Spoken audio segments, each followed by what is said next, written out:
Halo teman-teman Mustika, jumpa lagi di Insight Channel, channelnya orang Mustika. Open your mind.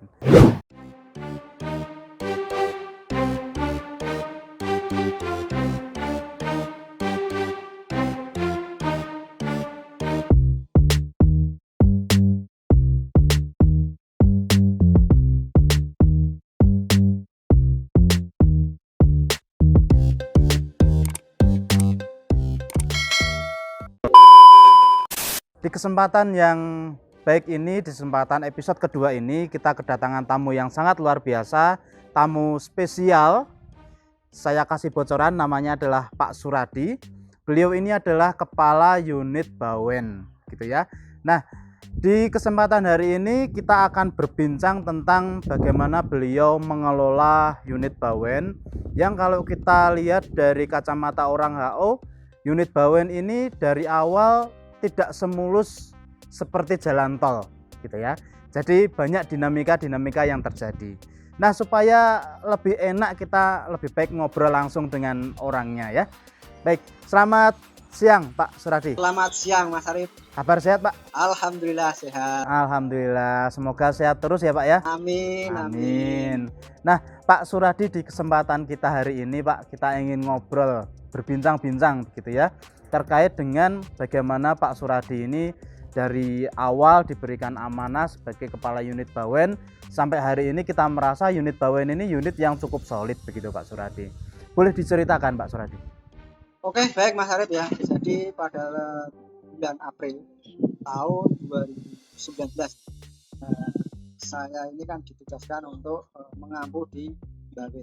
Kalau saya ibaratkan sebuah keluarga ini adalah perjodohan antara, yang saya lihat itu Bawen ini adalah seorang gadis yang seksi, yang cantik dan sudah mapan. Nah, di sini ada dijodohkan dengan seorang laki-laki yang berperkataan keras. Nah, di sini kan kita membutuhkan keharmonisan ya. Kita harus menyamakan tujuan, menyamakan persepsi.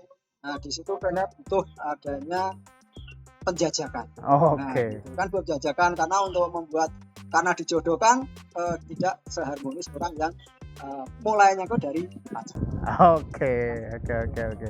Jadi ada dinamika di awal berpasangan itu ya Pak Suradi? Iya betul. Jadi dinamika juga cukup banyak ya. Dan yang saya dilakukan di Bawen ini juga cukup lama. Menurut saya itu lama juga untuk membuat sebuah keluarga yang harmonis. Ya. Oke. Berapa bulan Pak Suradi? Saya masuk itu bulan April ya, bulan April. Terus sampai bulan September itu belum ada tanda-tanda kalau orang berkeluarga ya harmonis. Oh, oke, gitu berarti ya. belum ada buah cintanya. Belum ada buah cinta. Oke. Buah cintanya belum ada. Jadi terus ternyata buah cinta yang belum ada ini orang tua tahu. Oke. Dalam sini saya artikan orang tua ya dari rajin maupun dari manajemen. Kan seperti itu. Sehingga pada bulan September itu bagaimana sih buah cinta ini segera berkembang ya, menumbuhkan hasil, makanya dilakukan kegiatan. Oke. Jadi kalau diruntut ceritanya hampir 6 bulan itu jenengan ndak klik-klik ya sama tim ya? Ya, bukannya kurang klik ya? Ya kurang klik. Ya kurang memang klik ada gitu ya? Masih ada saling melihat, menjajaki ya, tadi dengan sampaikan ya. Sebetulnya dia itu seperti apa, Terus saya seperti apa. Oke. Ya mungkin karena terlalu lama ya, terus akhirnya padahal target yang kan harus segera bikin, terus diadakannya alignment.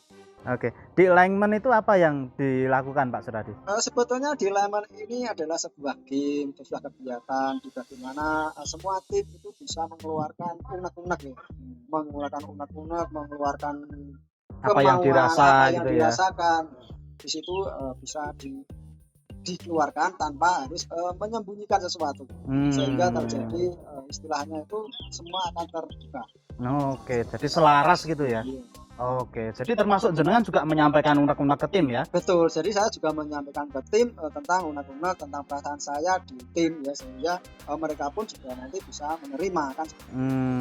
Oke, jadi di acara itu outputnya apa Pak Suradi?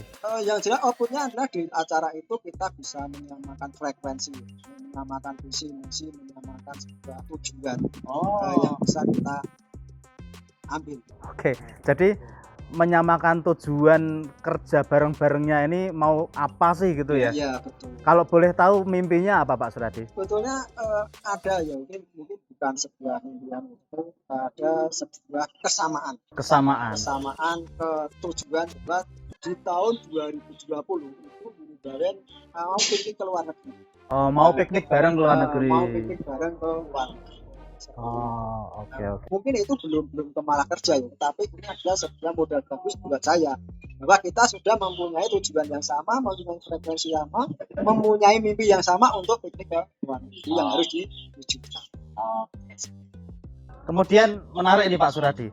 Kemudian apa yang dilakukan setelah itu Pak Suradi? Oke, dengan modal frekuensi yang sama itu tadi untuk piknik luar negeri ini menjadi bahan saya ke unit. Dan saya ke unit untuk menjadikan sebuah program dan target, program kerja dan target kan seperti itu. Nah, sebetulnya kan untuk piknik ke luar negeri ini kan membutuhkan biaya yang besar.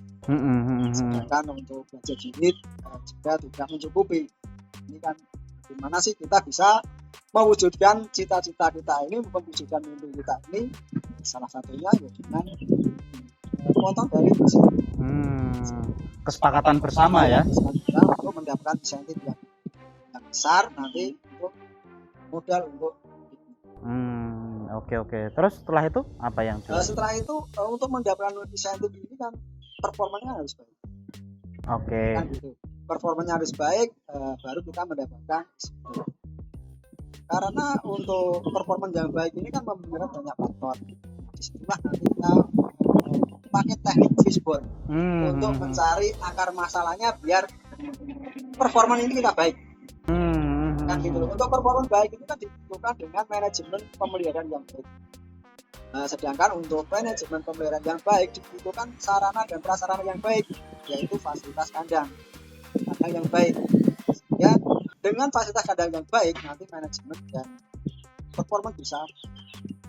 Ada satu keputusan yang penting menurut saya yang kita lakukan di Limbah adalah keberanian kita untuk meriplis plasma grid DE.